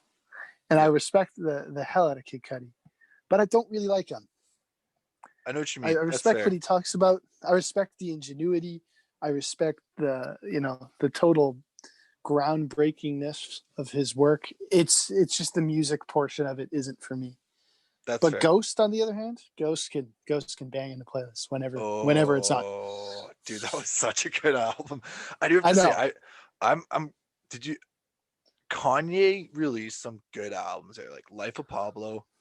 I like that album. Good album. Yeah, me too. Great. I like that album. Kids See Ghosts, fantastic album. And that's when I was like, maybe when I heard Kids See Ghosts, I'm like, okay, maybe I have to reevaluate my Kid Cudi evaluation here. And I went through, I'm like, he does have some good albums, but wow, this Speeding Bullet to Heaven, wow, does that album suck? And then this new album was just like, and I listened to this new album and I was really underwhelmed by a lot of it. And I was like, okay, maybe he's not, I think the best way to put Kid Cudi for me is he's like a 5 out of 10. That's fair. And I think what Kid Cudi does though, and I listen to him a lot, but like he doesn't make music to please other people. No, he doesn't. That's why he did the Speedy Bullet to Heaven. He's like, I just wanted to make a fucking rock album. I was like, all right, yeah, and you know what? Absolutely. It is totally, to me, at the artist's discretion what they release and when they release it. You can beg on Twitter, you can beg on Instagram for, when's the new album? Just stop. Like that pisses me off. That pisses me off. But like, hey, you want to drop a rock album, Kid Cudi, you go ahead and drop a rock album. But also don't get upset at your fans when they go, hey, this rock album you wanted to drop, like it's not good. Like it's not good at all. Yeah. So there's that little part of it, but when I say I should probably reiterate when I say Kid Cudi's a 5 out of 10 because those 5 points in Kid Cudi's 5 points out of 10 are so goddamn strong that it is like some of the strongest 5 points I could give an artist, but the other 5 that make up the 10 are just misses. I think one thing as well too, and you hear it a lot in today's like new up and comers, especially with like Travis Scott, like he's all Kid Cudi and he idolizes the guy. Yeah, he idolizes the guy. Like Kid Cudi is such he's never had that like My Beautiful Dark Twisted Fantasy album. He never had his Good Kid, Mad City, but there's so many people that he has influenced, and his mark on hip hop is just odd compared to say other artists like Jay-Z who released album after album after album of just success, Mm-hmm. So you don't think Man on the Moon, both the first or the second or the third, I think they're fantastic albums, but they don't have the critical reception as say like a Kanye, My Beautiful Dark Twisted Fantasy. Like they're not prioritized in hip hop. Because I always thought Man on the Moon, The End of the Day, and Man on the Moon Volume 2 were kind of like these crazy respected albums, though. I thought like those were like his magnum opus. But they weren't critically acclaimed, though. I don't know a ton, which is that's fair. And that's at least from my perspective. From what I believe, I don't think they were very critically acclaimed. They're like it's like the pinnacle of underground. That's the way I would describe it, if you know what I mean. Like I'm looking through his albums right now. Like Man on the Moon 3 was pretty underwhelming to me. I thought it had a lot of highlights, a lot of lowlights. Kids See Ghosts is unbelievable. Fantastic. Passion, Pain, and Demon Slaying is like okay. It's like the epitome of 5 out of 10. Speeding Bullet to Heaven is awful. Yeah. Satellite Flight isn't that great to me. Yeah, that was just like a movie album. Yeah, and then Indicud was like, it's okay. I did like Indicud. And then Man on the Moon 2 and 1 are works of art that speak for themselves entirely. They're great. So it's like he's very all over the place. But when Kid Cudi is on, he is on. Yeah, when he does have and his I will voice. give him. Yeah, I'll give him full credit. Like I'm just not the craziest fan of him, but like he's got some albums in his discography that are unbelievable. What were your top 5 albums of 2020? If Rap or music? music. Because rap's a lot easier. Okay, Jesus. Okay, Can you I can do look rap. this up? You can do rap then. Whatever's easier. Okay, because like I could do music, but I'd have to like look at the best albums of the year, so I know I'm not forgetting anything. Okay. You know what I mean? Because like Yeah. throughout a whole year, throughout like the whole year, you can forget about a really great album that you forgot about. Yeah, you haven't And listened you'll to in like 4 months. Yeah, that you haven't listened to in 4 months, and it's kind of fallen to the back of your playlist and like the back of your mind, where it's like, and even with hip hop, I'm gonna do my top 5, and I'm gonna like look at it later and go, oh man, being recorded and put on YouTube, I totally forgot about an album that I love. So Yeah. rap's a little easier, but I am gonna like Go for it, man. look it up because I really don't want to forget anything that that shouldn't be forgot about, or at least be mentioned. Yeah, no, I know what you mean. But I have a few off the top of my head that are coming. See, and that's my thing, man. I'm completely blanking on what like 2020 was because the year was just so odd and so out there where it's hard to disassociate what was like 2020 and like 2019 at this point now, or even like 2018. It's everything's blending together. Yeah, it's all just mushed together. Yeah. I'm just gonna, as I look here, like honestly, I think it would be easier for me to like mention albums that were really good to me. Cause I'm gonna be honest with you, I hate lists. Yeah, I know I'm gonna look through. I know you hate them too. I hate lists, dude, because I'm always gonna argue with myself later. So how about I'll mention a rap album, you'll say listen to it or not, and I'll give my opinion. Okay. Or yeah, we're gonna do that because I think that's easier. So for me at least, because you love making me do lists when you know I hate lists. Man, Let's I can't see. think of anything that was released in like 20. Okay, so we got Eternal Take by Lil Uzi Vert. Did you listen? Yeah, I listened to half of it. And see, and that's my thing. Like that type of rap, I'm not the biggest fan of. see, my thing is like I love Lil Uzi. Okay. I have such a soft spot for Lil Uzi. I love him to death. I love that little guy. And I do like some of his songs. It's just something I've never really gotten into because I'm too stubborn Which to is like fair. really switch up my music taste. Yeah, that's fine. And I'm like a bit of a musical chameleon in that sense, where it's like, Yeah, if I want to listen to jazz one day, I'll listen to jazz. If I want to listen to Lil Uzi Vert, I'll listen to Lil Uzi Vert. Like it doesn't matter. But actually, Eternal Take. I one time I got really fucking high, like absolutely just stoned to the bone, and I went to the gym and I listened to Beethoven's Eighth Symphony for like 2 hours straight while really high at the gym. You probably did some of your best lifting though. Dude, I was one of the best workouts I've had. It was awesome. I love it. it. I'm telling you, there's something about classical music that just brings out the best in people. And for me, it's jazz music because I kind of consider that in a sense classical music because it's all instrumental. Or at least the jazz I listen to is all instrumental. I do some like very like so Eternal Take hip hop instrumentals, like piano hip hop instrumentals. You know what I mean? Yeah, just something to keep your mind occupied. Yeah. Okay, so Eternal Take by Lil Uzi Vert. So we got that. Didn't listen to it. I loved it. Okay, what about My Turn by Lil Baby? No, man, never. Actually, no, I didn't listen to that one. I don't really like Lil Baby. Just he's talented, but he just doesn't click for me. Dude, I'm probably gonna listen to like maybe like 3 of these albums you're gonna mention. Oh, you're gonna know which ones I want you to listen to. Trust me, you'll hear it. You'll hear me like explode about them. My Turn was good. Actually, my first time listening to it in full, I was at Nowhere Fast Studio, and it was on in the background, and I listened to it there. Who is this? Just a clothing studio that I've been going to for the past couple years. That I'm really good friends with the owner. So he had it on in the background as we were just talking about everything and anything. And you know what? It wasn't bad. It's got some bangers like We Paid. Yeah. And Grace is a banger. It's got some pretty good bangers on there. Okay. But nothing to really write home about. It's that's just my opinion. But Lil Baby's talented. Juicy J dropped an album. Oh, you know what? The Hustle Continues. That was a good album. That was a really good album. Yeah, I actually. listened to one or two of those songs. I like it was a little all over the place. He tried, you know what, Juicy J, this was just him kind of making a statement of I may be an OG, but I can still kind of hang with the young dogs a little bit. Yeah. Like he has like NLE Choppa on that album. So, and he's got Logic on there. He's got some of my boys on there. He's got Conway the Machine on there. So he released that like a month ago now at this point? Yeah, it was in 2020 though. Yeah. But it's a pretty good album. I was actually impressed by it. Okay. I don't know who that is. Burden of Proof by Benny the Butcher. Benny the Butcher, maybe outside of Rick Ross, is the greatest feature rapper alive, and part of the greatest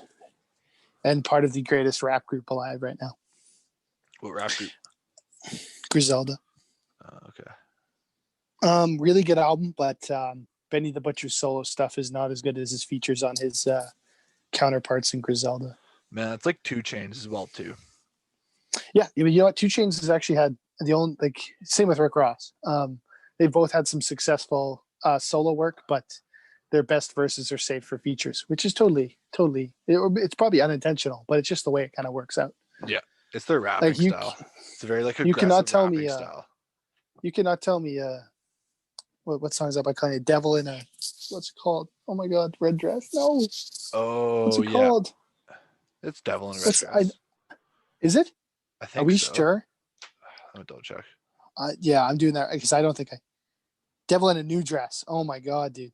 Ugh. I'm gonna get chastised by my friends for that. But it totally I totally slipped my head. But you can't tell me that song is not made 100 times better by that Rick Ross verse. Oh, dude, I remember I would just listen to that whole song just to listen to Rick Ross's verse. Rick Ross has some of the greatest feature verses of all time. But I'm actually turning into a huge Rick Ross solo music fan because I just like how all of his music sounds like it needs to be listened to either from a helicopter or a yacht. Yeah, it's like a Biggie Smalls vibe almost. In a sense, but he doesn't have as much grind.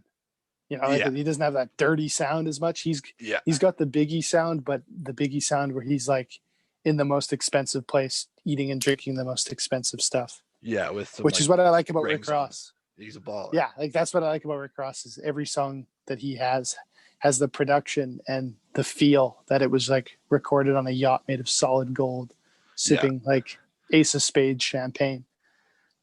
Well, which is his first breakout song was "Every Day I'm Hustling." Yeah, but that was like that song just set the tone. Yeah, but his best song is Santorini, Greece to me, or maybe Family Ties. Family Ties is a really good song. Do you listen to Vince Staples? Love Vince Staples.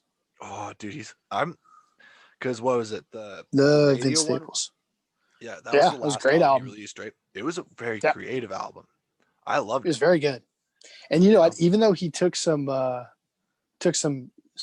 shit for releasing Big Fish, I thought Big Fish was a great album when I heard it. Why did he get shit for releasing Big Fish? People thought it was too experimental. They thought he tried and failed at a totally different style of rap, like really pushing the envelope on it. But I heard it and I was like, hey, he tried something new and he got a bullseye like completely. Yeah, I think it just fit his whole vibe. You know, he was always like just, Summertime 06 was kind of experimental. Blue Suede was a little bit like. But can I give you one of my hot music opinions that people yell at me for? Do it. Senorita. Oh no, not Senorita. What's his big song? His big song. It's because it sounds like Senorita. Oh, what's it called? North? Yeah, North is not his best song. Oh, I could agree with that. Yeah. North is nowhere. But definitely the catchiest, but it's not his best song. What do you think his best? His best song is Senorita. Oh, that song slaps. Dude, if you hear Senorita, I heard Senorita for the first time, and I was like, dude, this is better than North. Oh, dude, I think I know almost the entirety of that song off by heart. Yeah, but I'm not going to do that. I'm not going to embarrass myself. But that song is so good. And it's got a surprise. Like I think it's a Future feature. Is that not Future? It's a Future song. It's a Future song. Yeah. Is it? Yep. There's a remix. Is it a Future song? Well, it was like the beat is from Future. Future had used it before. Really? Yeah. I didn't know that. Look Yeah. at that. First performed during Vince's performance at Fader Fort. Senior Gets the Honors, the first single from Vince's debut studio album, Summertime '06, a blend of styles. And these, it's Future's hook, and the track also features a credit. Okay, okay, so I was it's a sad, surprise though. Future feature. Yeah, Are you kidding me? I Like, was kind bro, of sad when whatchamacallit, that like he kind of like retired in a way. Like he kind of hinted that he was done, and what was that? it was Vince? after he released the radio one. That's why he's been so quiet lately. Apparently, he's Well, I not really saw him focused. say that he's. I heard he just said he was just in his house. Like he's not retired. He's just in his house. Oh, maybe. Just chilling. This is like a year or two ago now. This is like right after he released the radio one. Yeah, I think that's changed. Yeah, because since then he's been I heard. hanging out with Kenny Beats. Oh, okay, yeah. He's been hanging out with Kenny Beats now and stuff all the time, and he's still chilling with like Earl and them. So he's definitely not retired. Okay, it would have been a bigger deal than that. Because he's probably just taking some time off. Because man, I'll admit I haven't really thought of him for like a year now. Like, I used to listen to him all the time, but he was just one of those guys where it just didn't go back to him. Even though I love him, I love his music. I played it a lot. It was just one of those ones I just forgot about. But I'm happy he talked about that though, because I love that guy, man. But no, Vince is fantastic. I love Vince. Do you listen to a guy called Saba?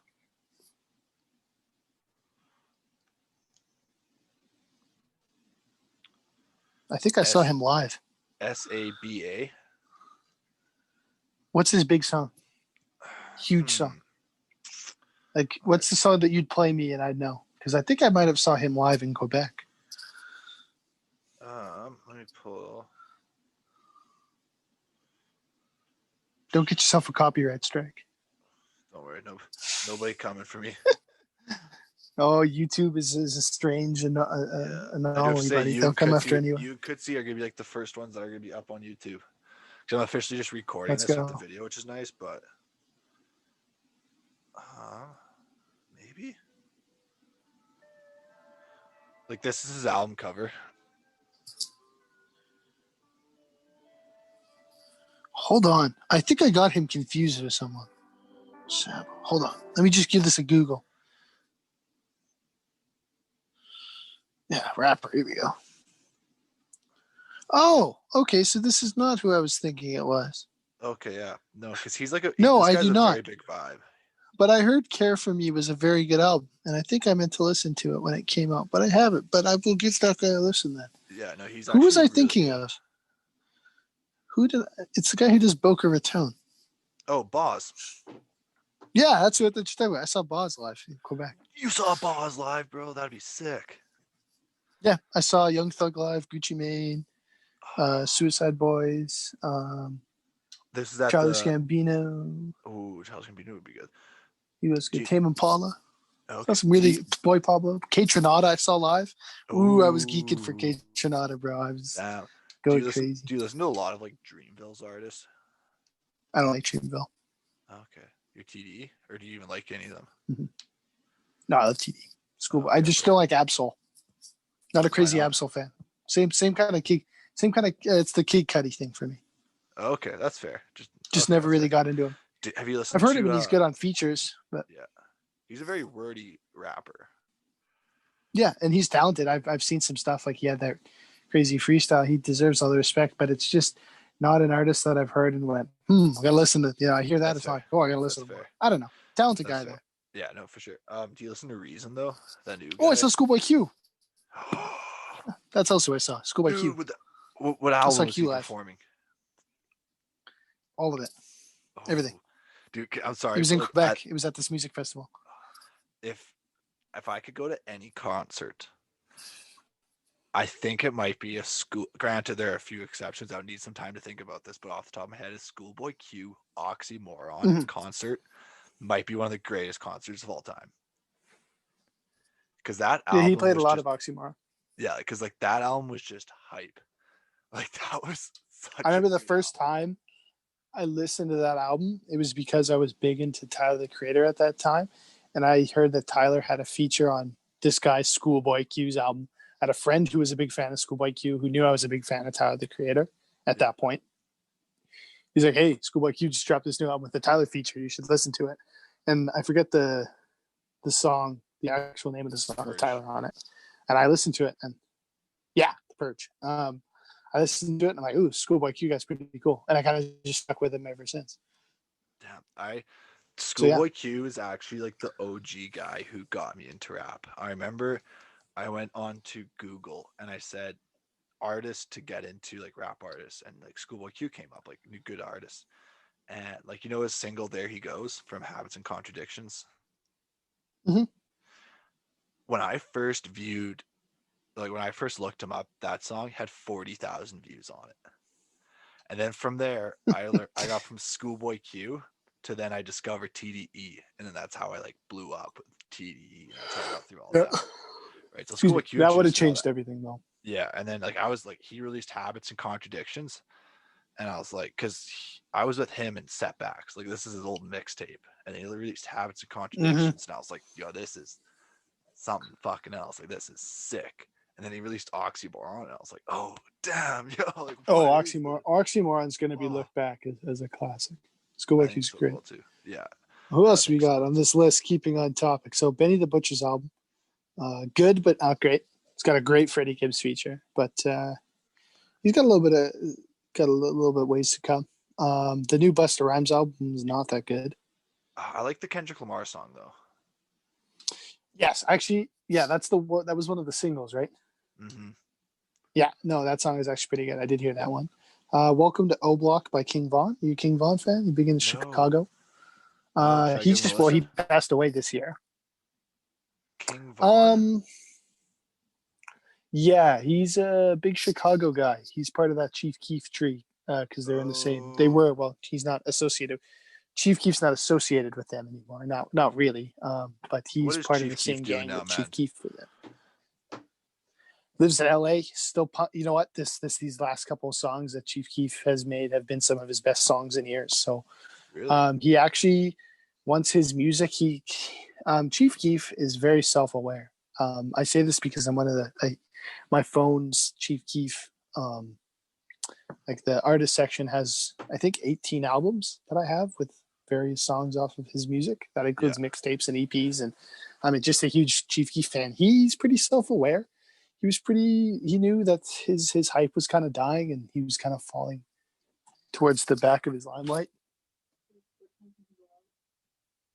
Probably whenever now. What time do you take it? Well, he went to bed. He went to bed last time this night. So yeah, he kind of knew he was falling to the back of the bus there in terms of music. So what he did was he actually got into producing. His producer name is not Chief Keef. His producer name is Turbo. Okay. But not the Turbo that works with Gunna. He's got a different tag than that Turbo. But he became Turbo, the producer, unbeknownst to a lot of people, and he actually does a lot of album art. Really? For rappers, he does a ton of. He got into album art and producing. He put all his money and time into that. So if he failed as a rapper, he'd still make money. So he's pretty smart. But now he's getting back into music. A lot of his production is done by Mike Will, so it's pretty high production level. Does he have an Instagram for his like production or? No, it's just all through his Chief Keef Instagram. Oh damn! I'm like, that would have been sick to follow. But a good producer. He's a really good producer. He actually got into that because he didn't want to stop making money in the rap game after, if his rap career faded. He knew that his rap career might fade away, but he knew he'd stay as like the OG of an entire genre. Which we've talked about that, my love for Chief Keef and how I think Chief Keef is like the creator of all of this, or a good chunk of it. Yeah, or at least him and Young Love Chalk. Sosa was like the baby child, it's the brainchild of all this. For drill and trap music, yes. Yeah. We've talked about this that before. When he was like, what, 16, 17, was he not? Yeah, Love Sosa, I believe he was 16 years old. Oh, that's ridiculous, man. He's people only think that Chief or 24. I think he's 24. Oh, that's ridiculous, so people man. like to think that Lil Uzi Vert is older than Chief Keef. Wow. And that's so weird to think of because everybody's like Chief Keef fell off. Yeah, but it's like Chief Keef also started rapping when he was 14. Yeah. His first mixtape released when he was 14. So of course he fell off a bit, because when you blow up at that age, you're bound to fall off. But now it seems like, because his recent music has been so damn good with Mike Will on production, and it's his music kind of sounds like he's got that, not the old Chief Keef mentality, but the old Chief Keef aggression. Yeah. You know what I mean? Like, What's his right? What album should I listen to? Because I might get back into Chief Keef because he's fucking. Man, you're asking a guy who's got almost every Chief Keef album. But I can, you know what? I'll give you some songs later. How about that? Yeah, for sure. Because I have, like, for Chief Keef, I have 4 different Chief Keef like artists. I got Chief Keef and Zaytoven, Chief Keef and Mike Will, Chief Keef and Gucci Mane, and Chief Keef. So, I mean, and the Chief Keef like category on my music has 1, 2, 3, 4, 5, 6, 7, 8, 9, 10, 11, 12, 13, 14, 15, 16, 17, 18, 19, 20, 21, 22, 23 albums on it. So how about I give you songs? Dope. So how about I give you some songs? Dope. Do that. Yeah. So that's like me and continuing my on with our Kendrick artist Lamar. My discussion. Kendrick Lamar. So King got, like, Von 20 was albums. Yeah, and that's kind of like, I don't know. I think Kendrick is. We've talked about Kendrick. We know my feelings on him. But yeah, he was actually died on November 6th, King Von. He was kind of on the come up. He was very popular, but he passed away in a shooting. So he kind of had that surge of popularity right after, but he was garnering a lot of attention for kind of being the next, like, you know, he was 20 some. So he was like young, early 20s. So he was like kind of getting this holy crap. Like, this is what Chief Keef used to sound like. Yeah. Because, you know, Chief Keef had all these outlandish lyrics about, you know, shootings and stuff, right? So King Von was doing that all over again, but with a, you know, a bit more of a modern sound to it. So everyone was really on King Von. It's a good album, but I don't think it's the one you want to listen to. Spillage Village, that album was pretty good. I listened to that in my car one day. Why is that? I listened to that album, but I can't put a... Is you know more about this than I would, because a lot of those guys are from the Dreamville tree. Is Jid part of Spillage Village? Yeah. So is he, or is he a part timer? Because I don't think he's a full time member. Okay. No, he is a full time member. Earth Gang's great. Yeah, Earth Gang's fantastic. I love it. Okay, who else is in Spillage Village? JD, Earth Gang. Gang. It says Jid, Earth Gang, Hollywood, JB, Jordan Bryant, Mariba, Black, and that's it. Like Black, like with the 6? 6 lakh, excuse me.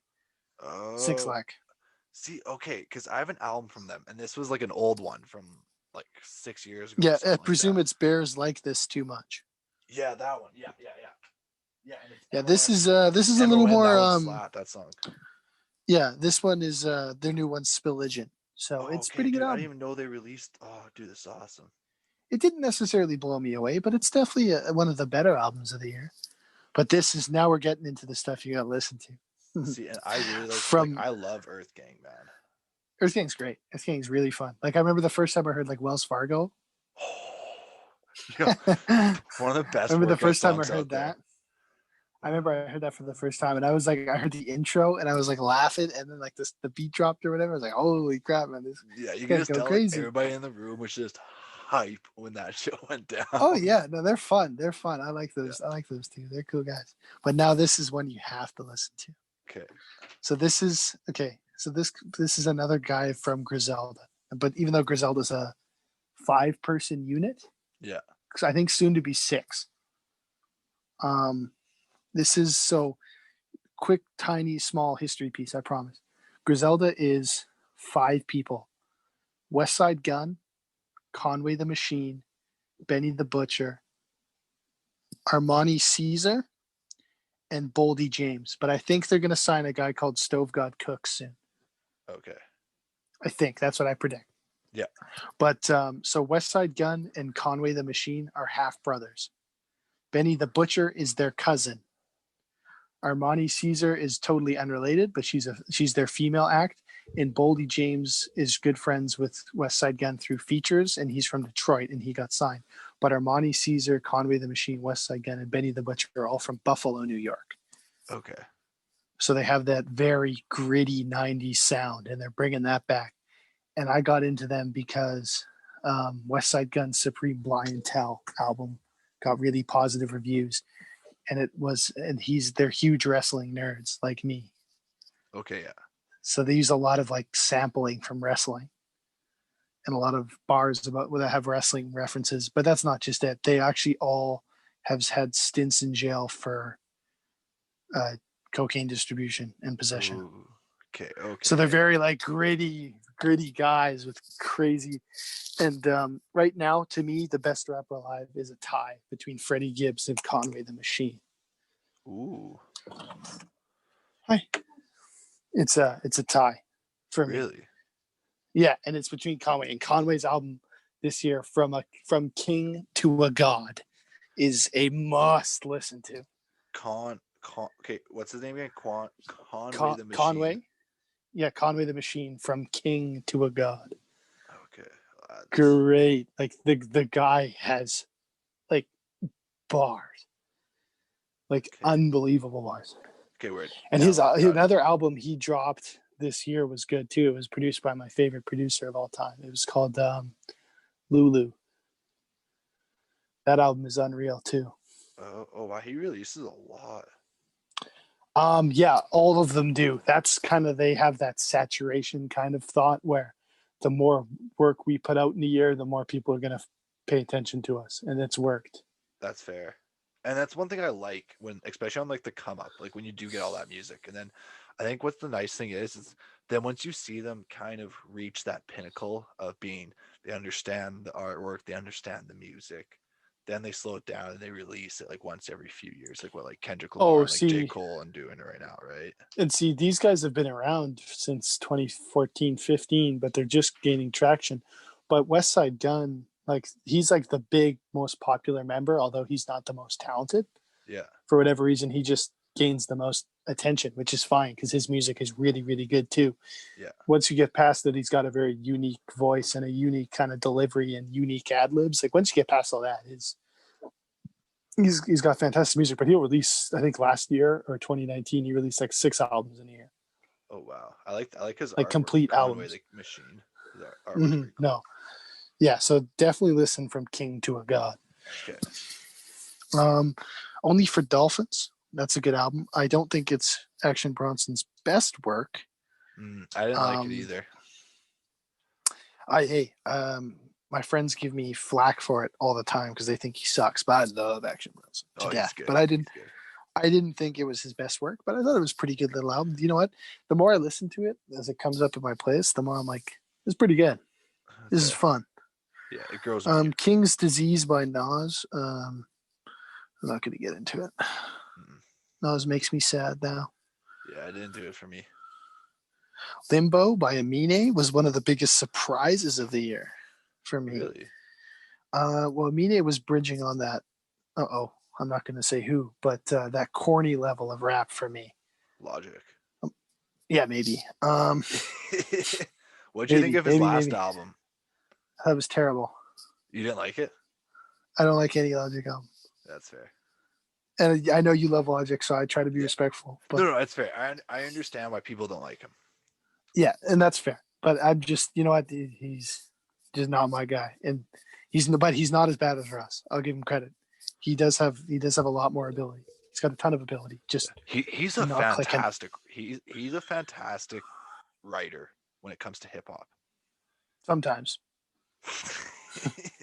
He reuses lines though. Never noticed. Haven't listened to it. I've heard a few bad albums in a row now, and I'm checked out completely. But that's fair. I respect those who like him because you know what?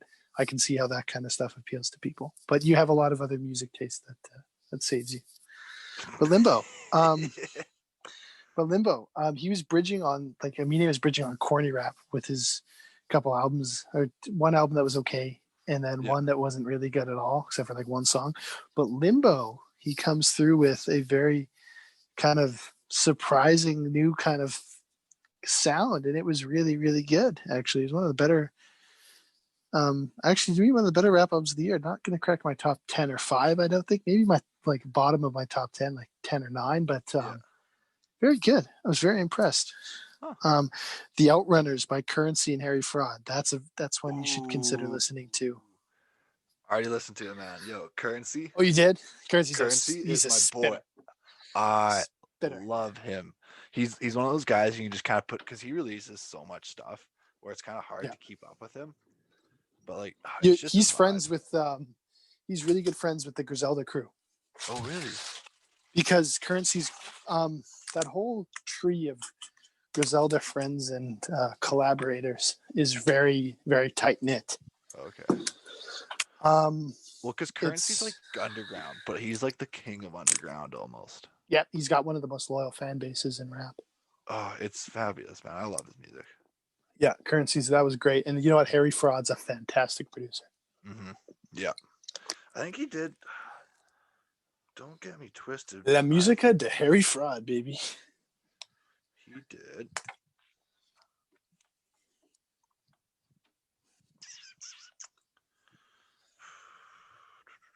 The Marina, I think. I'm not sure, but I know Harry Fraud. Did you listen to Burner and Currency's Fino Grigio? Yes. Fantastic. Currency's so underrated. It's criminal. Okay, yeah, go check out this one. It was released in 2018. This is like one of my favorite Currency albums. But it was Currency and Harry Fraud, The Marina. Oh, I've listened to it. Oh yeah, it's It's fantastic. fantastic. So I love good. Currency. So good. Miles Blue in Exile is a fantastic album. Okay. Anyways, man, I think we're gonna wrap this up. I got the Jazz game coming up here. The fourth quarter started. Okay, I have two more that I'd like to mention real quick. 2 more albums. And I'll give you three, but quickly. Yeah, no worries. Okay, Alfredo by Freddie Gibbs and The Alchemist. This album cemented my love for The Alchemist as being the greatest hip hop producer, probably of all time, outside of maybe one. Who's the other one? And Freddie Gibbs is now he has to be in your top 5 conversation if you're talking about rap music. He's an OG, man. West Side Gun's Pray for Paris.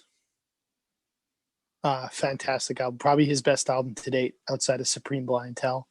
Okay. And then finally, The Price of Tea in China by Boldy James and The Alchemist yet again. So you're probably starting to see a trend of my snobbiness. Yeah.